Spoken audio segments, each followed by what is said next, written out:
Hi, John McDonnell. Welcome to PCS Stall, and actually a very big welcome to you again as the Parliamentary Group Chair for PCS.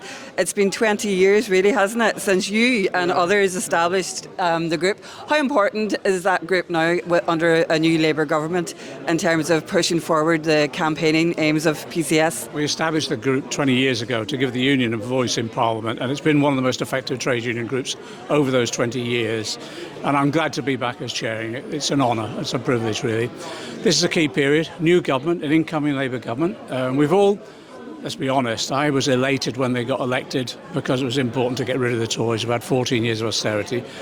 But getting rid of the Tories isn't enough. We've really got to have a Labour government now implementing a programme which is about investing in our public services, making sure workers are earning decent wages and they have proper employment rights and conditions.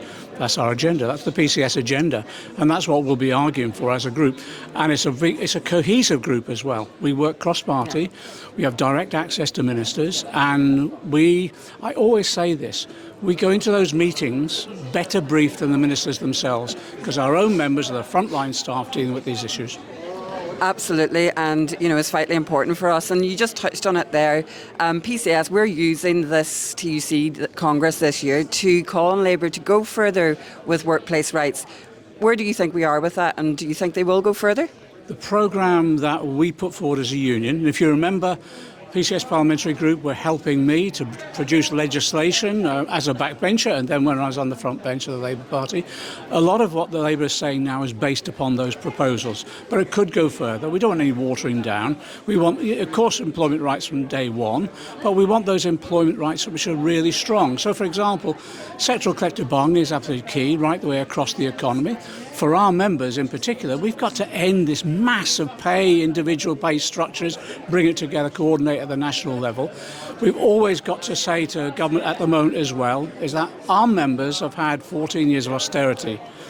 What we need now is over this coming period, wage settlements that make up for some of that lost ground that we've had. And those are the sort of arguments that we'll be having on the issues around rights, but making those rights a reality. Sounds good. And one final thing, John. So under this new Labour government, PCS were the first union really to take industrial action, and that's around our G4S workers working in DWP. Labour have committed, I think, to one of the biggest insourcing agendas that we've seen from any government.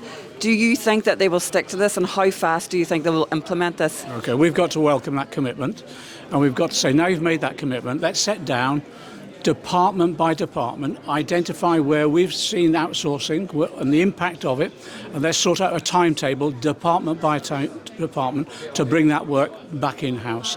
And as a parliamentary group, we'll be expecting those ministerial meetings to take place alongside the meetings that the union officials will be having. We want a clear timetable and we want that commitment fulfilled because actually it would transform our members' lives in many instances. John McDonnell, thank you so much for your continued support. Thank you.